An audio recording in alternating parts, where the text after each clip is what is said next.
eles estão indo, eu convido a todos nessa noite para abrirem ou acessarem a palavra do Senhor no livro do profeta Isaías. Livro do profeta Isaías, capítulo 1.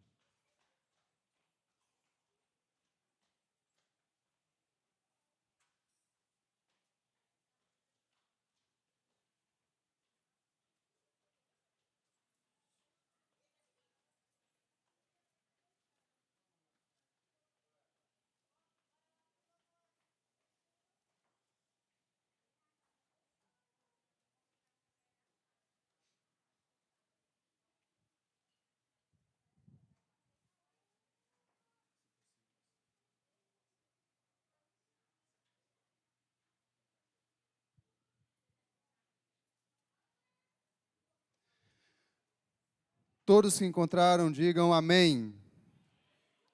Glória a Deus. Então, deixe a sua Bíblia aberta no capítulo 1 do profeta Isaías. O tema para o sermão dessa noite é: Deus convida o seu povo ao arrependimento.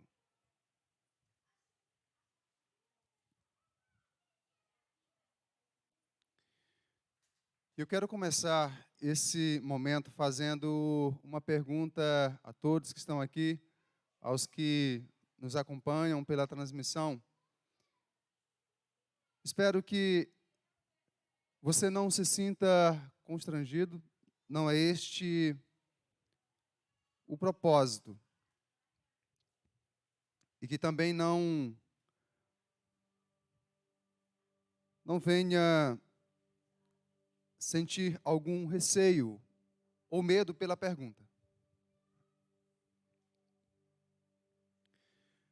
Mas o que você faria se hoje mesmo você fosse ao médico e o médico examinasse você e, ao examiná-lo, ele lhe dissesse que tem um grave problema no seu coração?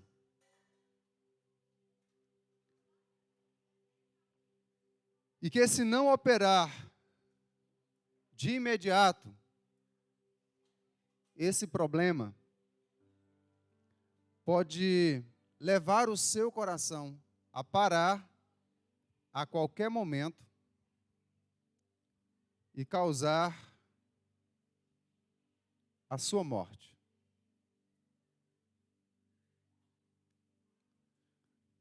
Pastor, o que você faria?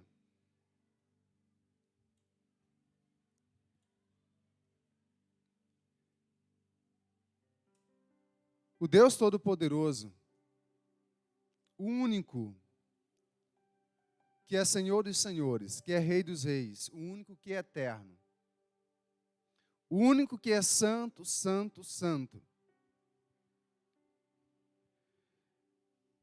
fez um check-up do seu povo. A nação de Judá e o reino do norte, Israel. E quando o Senhor fez esse check-up no coração espiritual do seu povo, ele encontrou uma grave e mortal enfermidade.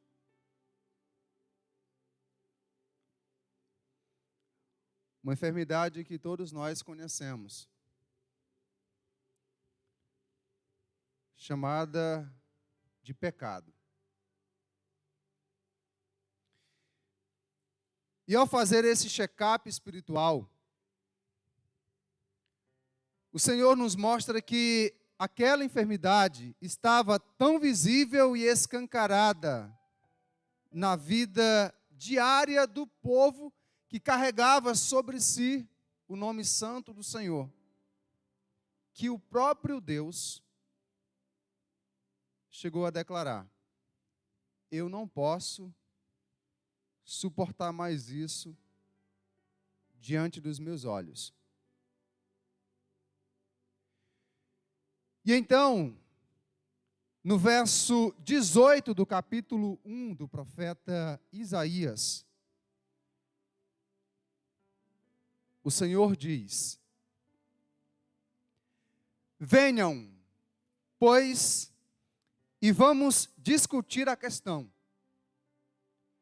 Ainda que os pecados de vocês sejam como o escarlate, eles se tornarão brancos como a neve. Ainda que sejam vermelhos como o carmesim, eles se tornarão como a lã.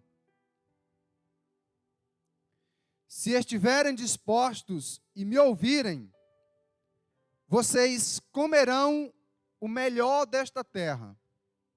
Mas,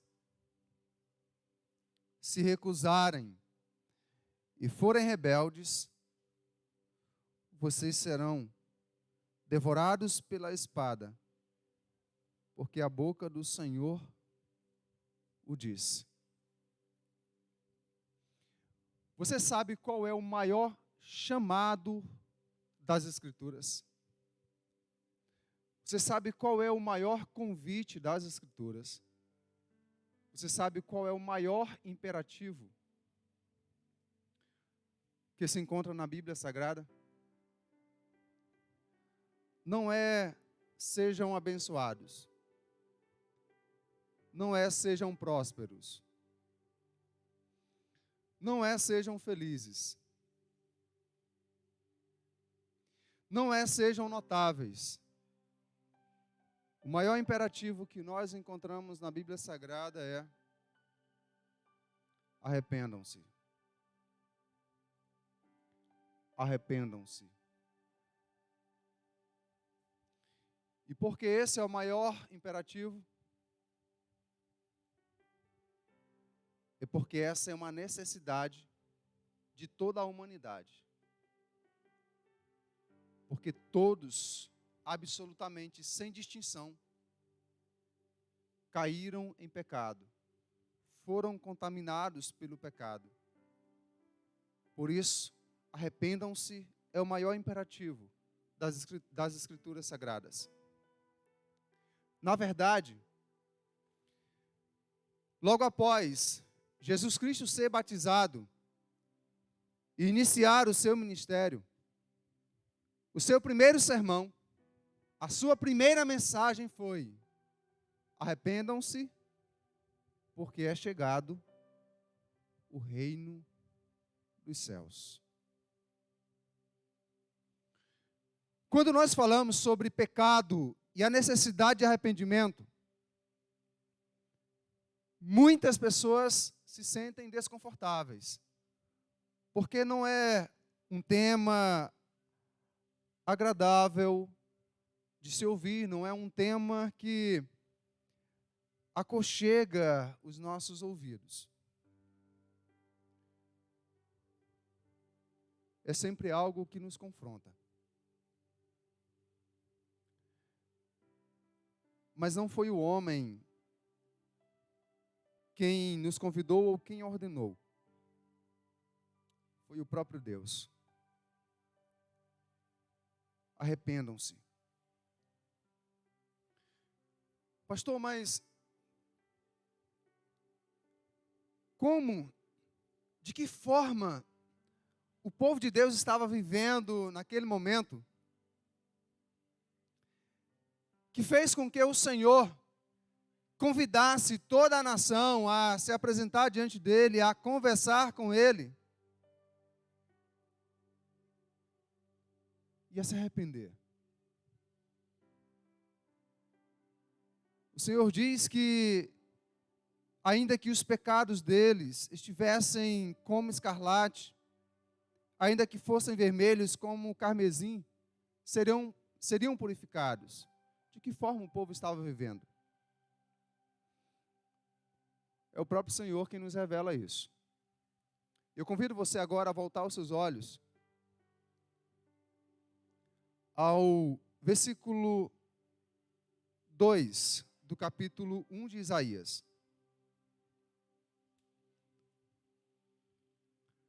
Você vai perceber que o próprio Deus, na parte inicial do versículo 2, é quem está falando.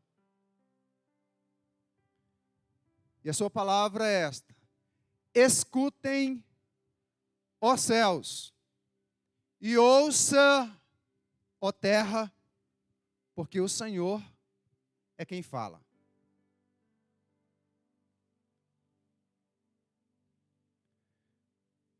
Hoje, certamente, podemos declarar: escute, Brasil, escute, Chile, Equador, escute, Estados Unidos, Inglaterra, Japão, China, escutem todas as nações, escutem até mesmo os céus, porque o Senhor é quem fala.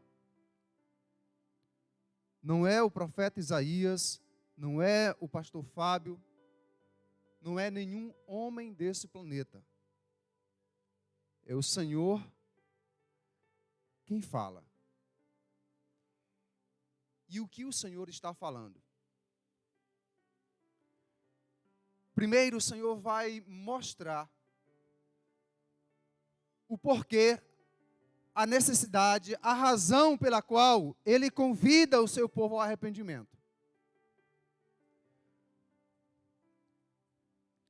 A partir do verso 2 até o verso 4, o Senhor vai descrever a situação precária da vida espiritual do povo que Ele havia escolhido. Acompanhem comigo então a leitura, a partir do verso 2, a parte B do verso 2 até o verso 4. Criei filhos e os fiz crescer, mas eles fizeram o quê? Mas eles se revoltaram contra mim. O boi conhece o seu dono, e o jumento o lugar onde lhe dão comida. Mas Israel, o povo de Deus, não tem conhecimento. O meu povo não entende. Ai desta nação pecadora, deste povo carregado de iniquidade. São descendência de malfeitores, filhos que praticam o mal. Você pode ler, igreja? Rejeitaram voltaram para trás. Deixe esse versículo exposto. Rejeitaram o Senhor, desprezaram o Santo de Israel, voltaram para trás. Em resumo, o que estava acontecendo na vida do povo? O que Israel, como povo de Deus, como povo escolhido, estava praticando? Quais os pecados nesse check-up que Deus havia feito do coração espiritual da nação estavam em evidência? Ingratidão. Eu criei filhos, mas eles me rejeitaram. Ingratidão. falta de conhecimento de Deus, desprezavam a palavra de Deus. Abandono ao Senhor, corrupção, blasfêmia contra o Santo de Israel. Eles haviam desprezado o santo nome de Deus. E abandono da vida espiritual. Voltaram atrás. Caminharam até certo tempo com o Senhor.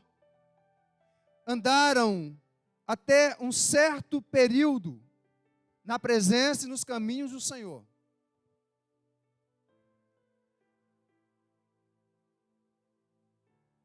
Mas voltaram atrás.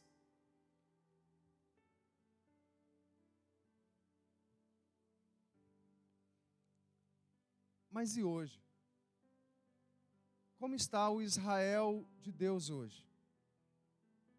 Que é a sua igreja. Que é a sua noiva.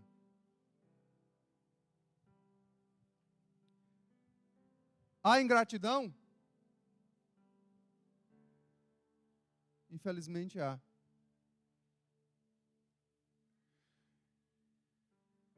E a maior de todas.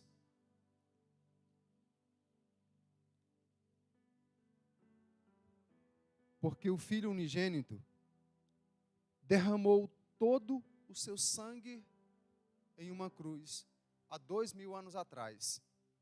Não ficou uma gota de sangue em seu corpo. Porque somente assim poderíamos ser remidos dos nossos pecados. Mas a palavra do Senhor nos diz que quando nós decidimos, quando nós escolhemos viver novamente ou deliberadamente na prática de qualquer pecado, nós estamos novamente crucificando o Filho de Deus. Existe uma ingratidão maior do que essa? A falta de conhecimento de Deus hoje? Sim. Uma grande parte dos que professam a fé, uma grande parte dos que se dizem cristãos, não tem conhecimento de Deus. E o apóstolo Paulo, certa vez falando com um grupo de irmãos, ele disse: olha, eu falo isso para a vergonha de vocês. No meio de vocês era para ter pessoas sábias, com entendimento e conhecimento de Deus. Mas não há.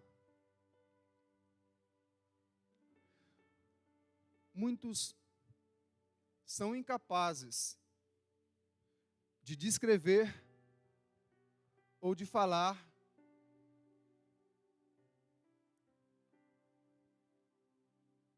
um, dois, três atributos de Deus. Uma grande parte são incapazes de falar da sua própria fé em Cristo Jesus.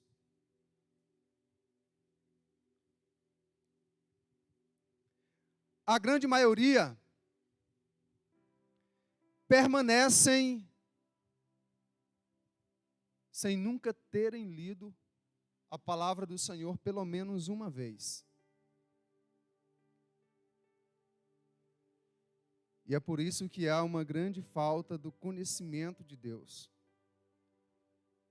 Há abandono do Senhor? Também. Muitos que faziam suas orações, suas leituras, que participavam dos trabalhos que envolvem o reino de Deus, deixaram de fazer.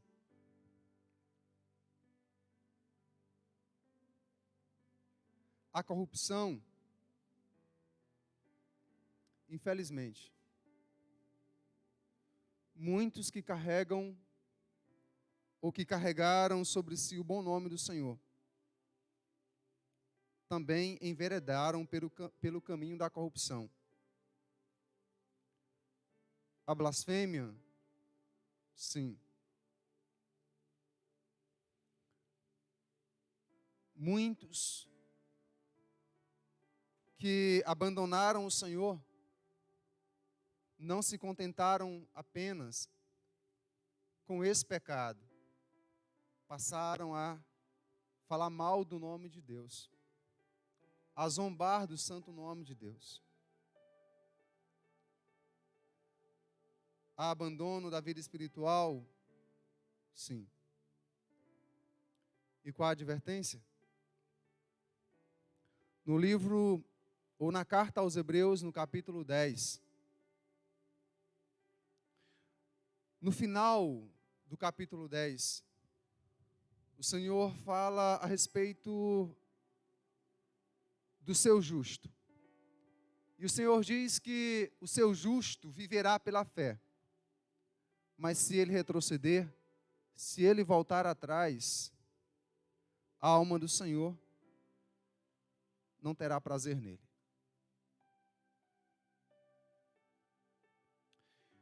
Quais foram as consequências para a nação que estava vivendo em ingratidão, para a nação que não estava tendo conhecimento de Deus, que havia abandonado o Senhor, que estava corrompida, que estava blasfemando do santo nome de Deus, que havia abandonado a sua vida espiritual?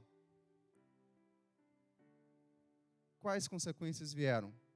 Acompanhem comigo agora, do verso 5 ao verso 8. Por que vocês insistem em ser castigados?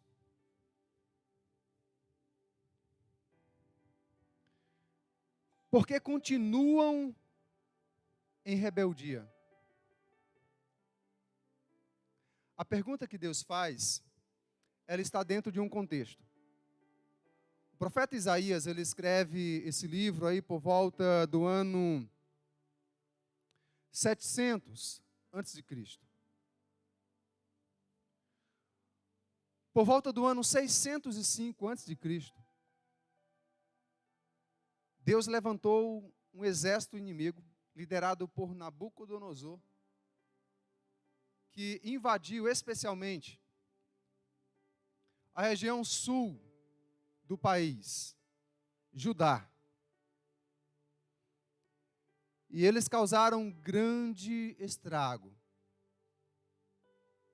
Aquela invasão se deu como punição de Deus, castigo de Deus, consequência da vida pecaminosa em que a nação estava vivendo. É por isso que o Senhor pergunta: por que vocês insistem em ser castigados?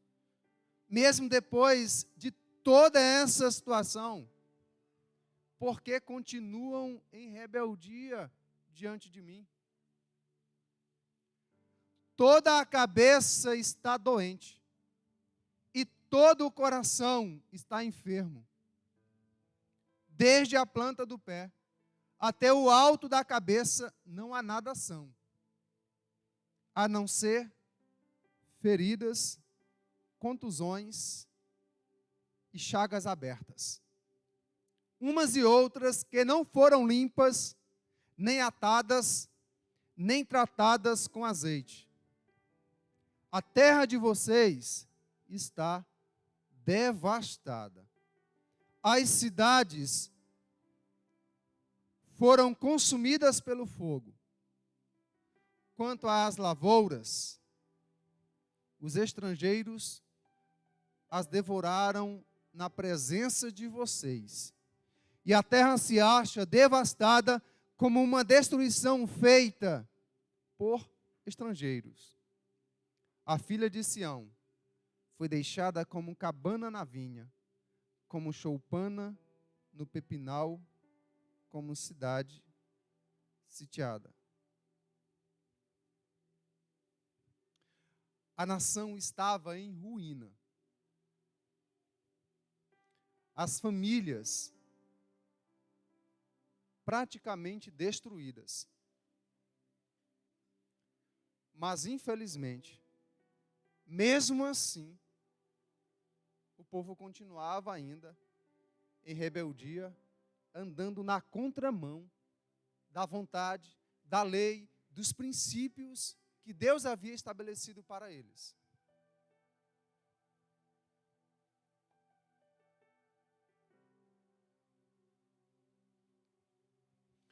Meus amados irmãos, infelizmente, existem pessoas que mesmo Deus mostrando, revelando para elas que as consequências, a situação de calamidade em que ela se encontra vivendo, é por conta da presença de pecados que estão, às vezes, ocultos, escondidos na vida dela. Ela se mantém ainda inflexível. Infelizmente, há pessoas que parece-me que a única situação que vai fazê-las parar é se tiverem seus pescoços ou o seu pescoço quebrado.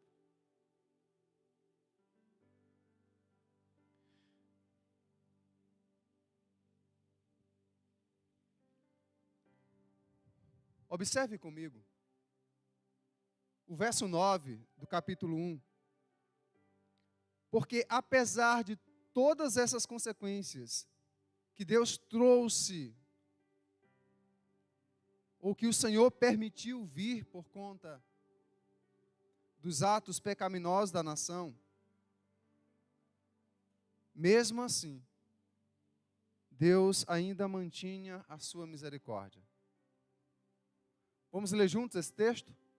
Se o Senhor dos exércitos não tivesse deixado alguns sobreviventes, já nos teríamos tornado como Sodoma e semelhantes a Gomorra. Essas duas cidades, Sodoma e Gomorra, elas são utilizadas por toda a Escritura como exemplos de punição por conta do pecado. Todos nós que estamos aqui conhecemos a respeito do que aconteceu com essas duas cidades, cujos habitantes viviam em completa rebelião contra o Senhor, com todo tipo de prática pecaminosa, imoralidade. Essas duas cidades se tornaram tão pervertidas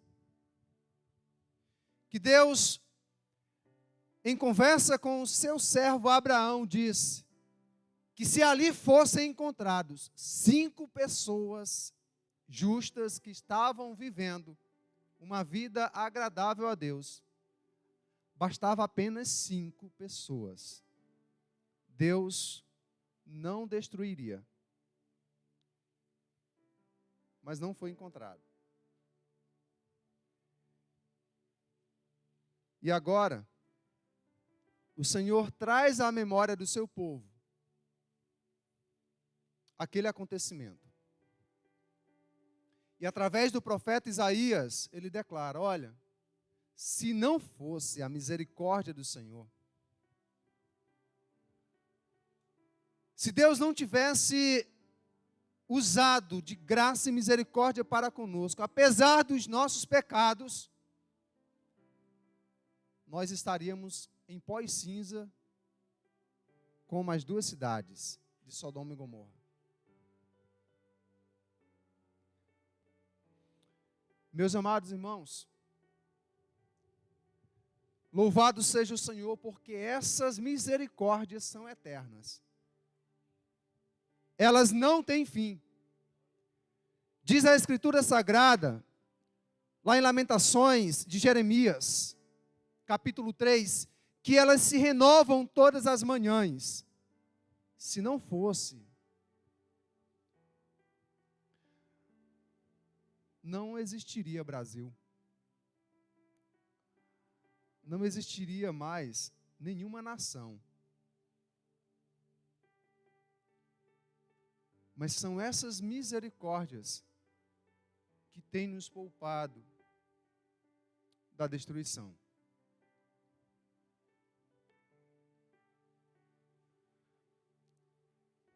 Um outro aspecto que eu quero chamar a atenção dos irmãos nessa passagem, a partir do verso 10 ao verso 15, é que a situação estava tão grave que Deus não estava aceitando mais nem os cultos, nem as ofertas, nem os sacrifícios, nem as orações.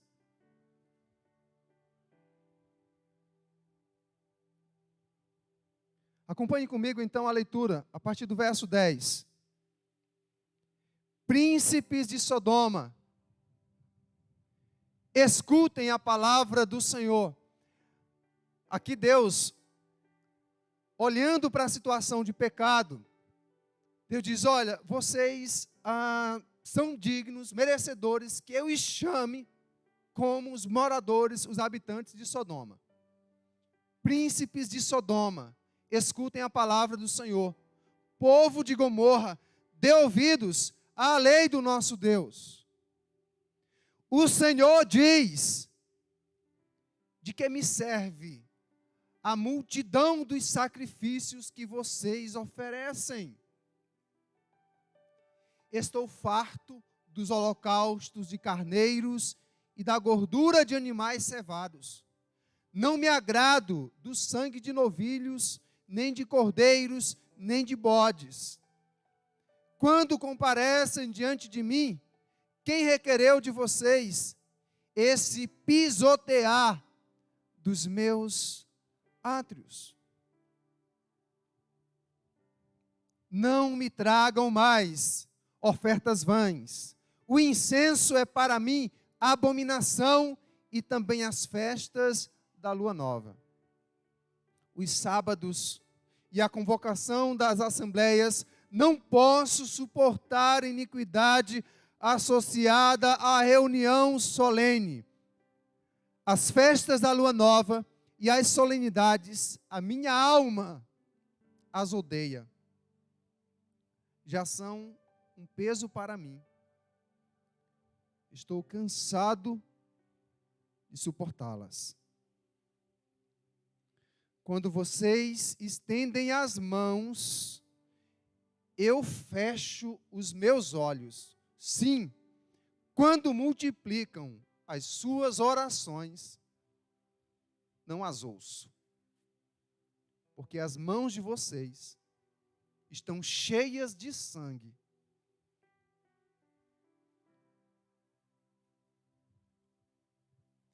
Não existe nada que ofenda mais a Deus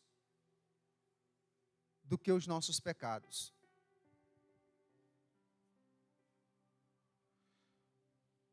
Para nós, uma mentira pode ser uma simples mentira. O que não deveria ser, não deve ser. Para Deus, uma mentira o ofende.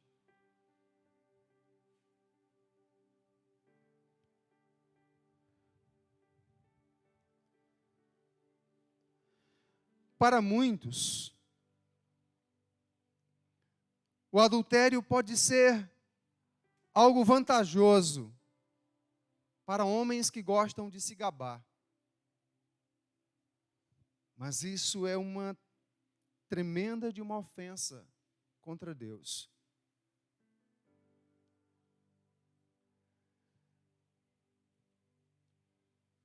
Se utilizar da violência para fazer prevalecer um direito, para alguns pode ser algo justificável. Mas não mas não é aceitável diante do Senhor.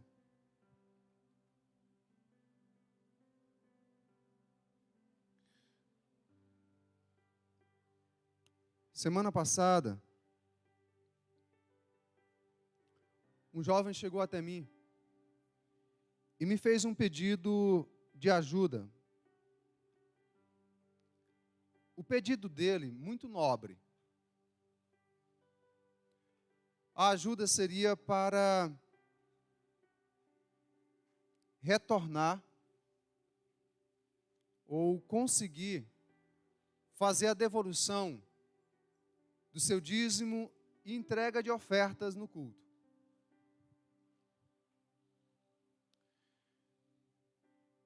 Eu disse para ele o seguinte: ainda que o seu pedido, a sua intenção seja nobre, ela não deve ser o primeiro passo. O primeiro passo que deve ser dado tem que ser em consertar o seu relacionamento com Deus, a sua vida com Deus. Nesse texto que nós lemos, Deus não estava aceitando dízimos, ofertas do povo, sacrifício do povo, porque o povo estava vivendo em pecado.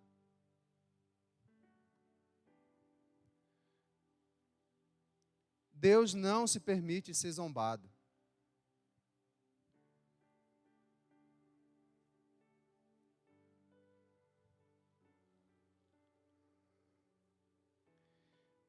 A primeira coisa que deve ser consertada é o nosso relacionamento com Deus. Tem muita gente que vive na prática do pecado, vive em prostituição, em adultério, em roubo, engano, mentira. E acha que Deus vai receber um dízimo que ela vier a entregar, uma oferta que ela depositar nas salvas.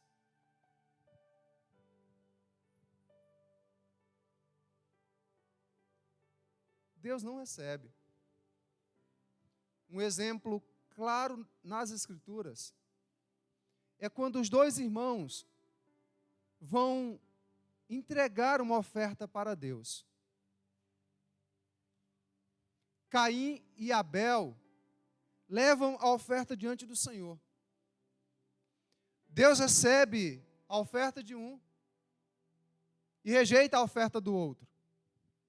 Mas há um detalhe muito interessante ali que nós precisamos atentar. A oferta de Abel é aceita não por ser mais valiosa, não por ser mais volumosa. O texto diz que Deus, ele atentou para o coração de Abel. Abel era temente a Deus, tinha relacionamento com Deus. Abel andava na lei do Senhor. Abel se esforçava para obedecer a Deus. E isso agradou o Senhor. E por isso a oferta foi aceita.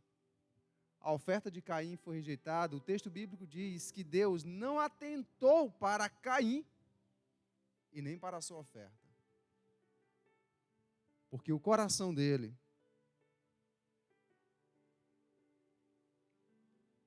não estava alinhado ao coração de Deus.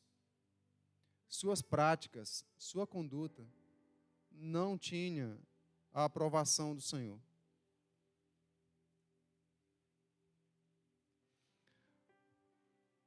No verso 13, a última parte do versículo diz: as palavras do Senhor: não posso suportar iniquidade associada ao ajuntamento solene.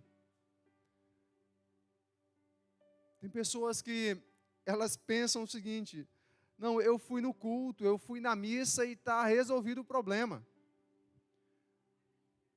Lá ou aqui, eu tenho que me comportar de uma forma santa. Mas depois que eu saio, ou que eu saía, não tem nenhum problema. Aí é o que der na telha. Isso é incoerente. É uma tremenda de uma incoerência.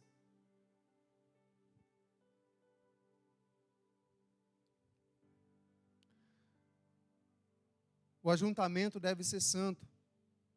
Mas quando sairmos daqui também, devemos continuar nos esforçando para vivermos em santidade diante do Senhor. Como é que estão os nossos cultos hoje? Será que Deus está dizendo, eu recebo o culto que vocês estão oferecendo? Será que alguns dos sacrifícios que estamos fazendo estão ausentes de santidade? Será que estamos oferecendo vinho novo em recipientes velhos?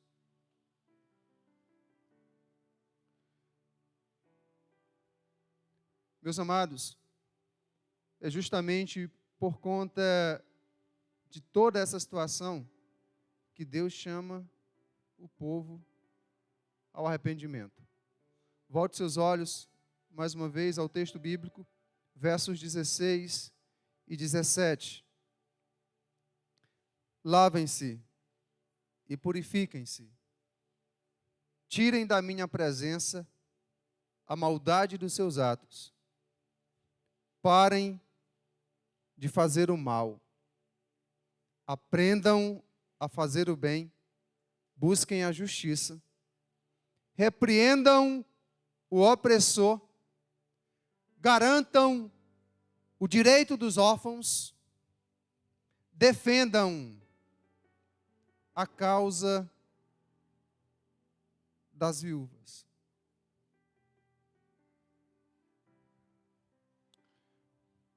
Na carta de Tiago, no capítulo 1, bem no final, lá nos diz que a verdadeira religião, a religião agradável a Deus, aquela que Deus aprova, que Deus aplaude, é visitar os órfãos e as viúvas nas suas aflições e guardar-se incontaminado do mundo.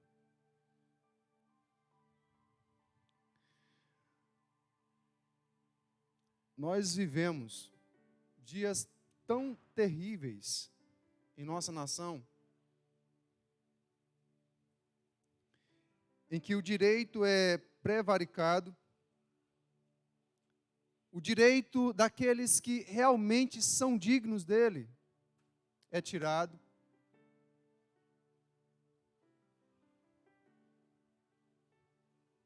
Órfãos e viúvas são massacrados.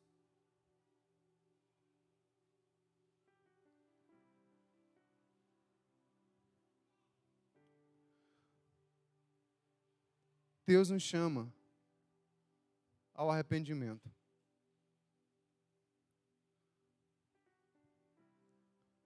Agora escute. Tem muita gente que diz, eu estou arrependida. Ou eu estou arrependido. Mas nunca muda.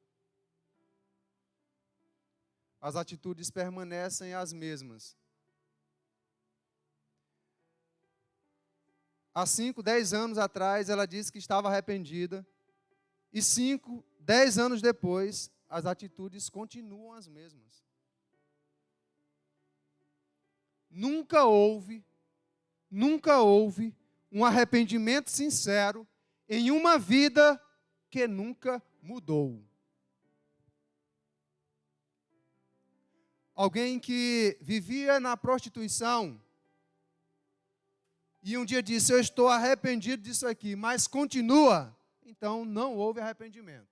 Porque arrependimento é mudança de vida. O cônjuge que chega para ou a pessoa que chega para o seu cônjuge e diz: eu estou arrependido de ter cometido adultério contra você, mas continua nessa prática infernal, não está arrependido. A pessoa que chega para o seu cônjuge e diz: olha, eu estou arrependido de ter te ofendido ou ofendida, mas continua fazendo isso, não está, é mentiroso, mentirosa. Porque arrependimento nos leva, o verdadeiro arrependimento nos leva a uma mudança de vida. É isso que Deus espera de nós. Esse é o seu convite, esse é o seu chamado. A sua mão ainda está estendida, o seu perdão é a única cura para uma vida que está espiritualmente doente. Vamos ler novamente o verso 18. O Senhor diz: venham. Vamos discutir a questão. O Senhor está convidando você, a mim, a todos nós. Venham, vamos conversar. Vamos discutir aqui a situação da sua vida. Eu criei você. Você me pertence. Você é meu filho, minha filha. E eu, que sondo o seu coração, conheço os seus pensamentos, suas palavras, antes de você falar, vamos conversar, vamos discutir a situação. A situação não está legal. A situação está terrível. Mas eu tenho uma notícia para lhe dar. Ainda que os seus pecados sejam como escarlate, eles se tornarão brancos como a neve. Ainda que sejam vermelhos como o carmesim, eles se tornarão como a lã. No contexto em que Isaías pronuncia, faz essa declaração, ou em que o Senhor usa Isaías e faz essa declaração, o escarlate é o seguinte: o escarlate, o carmesim, eram vermelhos vivos, extravagantes. Então, o que o Senhor está dizendo é o seguinte: ainda que os pecados de vocês sejam extravagantes, sejam os piores, eu posso purificá-los. Se houver arrependimento. Se houver arrependimento. 1 João capítulo 2, verso 9.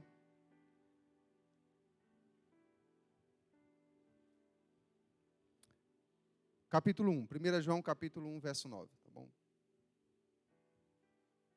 Se confessarmos, vamos juntos? Todos em uma só voz? Se confessarmos os nossos pecados, Ele é fiel e justo para nos perdoar os pecados e nos purificar de toda injustiça. Só confessa quem de fato se arrepende. Quem não se arrepende não faz confissão. Fica se justificando o tempo todo. Ah, a carne é fraca, é assim mesmo, todo mundo faz. Por que eu tenho que ser diferente? Você tem que ser diferente para não ir para o inferno com os outros. Porque se for do jeito dos outros, que vive e continua na prática do pecado, sabe qual é a consequência? A condenação eterna. Para concluirmos, Deus mostra a nossa enfermidade espiritual, os nossos pecados, não para nos envergonhar. Não é para nos envergonhar, mas para nos mostrar a necessidade de nos arrependermos. Diante disso, Ele nos oferece gratuitamente a cura. O verso 19 diz: se vocês quiserem me ouvirem. É se quiserem e me ouvirem. Vocês terão o melhor que eu tenho para oferecer. Mas, todavia, no entanto, porém, se recusarem, Se vocês recusarem e forem rebeldes, vocês serão devorados pela espada. Por quê? Porque a boca do Senhor disse, e o que Deus disse não falha. Não falha. Porque o Senhor disse, se quiserem e me ouvirem. Muitas vezes essa espada do Senhor é uma angústia na alma, às vezes um problema no serviço, no emprego, na empresa. Às vezes uma enfermidade. E às vezes a morte mesmo. Nem toda situação, nem todo problema que nós enfrentamos é pelo fato de termos cometido um pecado. Mas toda prática pecaminosa, ela tem consequências terríveis. Cabe a cada um de nós estarmos examinando o nosso coração diante do Senhor. Eu convido você a se colocar em pé mais uma vez e a estarmos fazendo isso agora. Peça para Deus fazer esse check-up espiritual nesse momento do seu coração. Diga como Davi, Senhor, sonda-me, conhece o meu coração. E veja se há em mim algum caminho mau e guia-me pelo caminho que te agrada, pelo caminho eterno. Faça isso de todo o seu coração. Ore ao Senhor agora. Se houver alguém que queira entregar sua vida, seu coração ao Senhor nessa noite, nós queremos orar também por você. Se desejar fazer isso, então levante sua mão agora em nome de Jesus, nós queremos orar por você. Se houver alguém que queira reconciliar-se também com o Senhor nesse momento, nós queremos orar por você. Ore em nome de Jesus, os irmãos podem ficar à vontade para orar.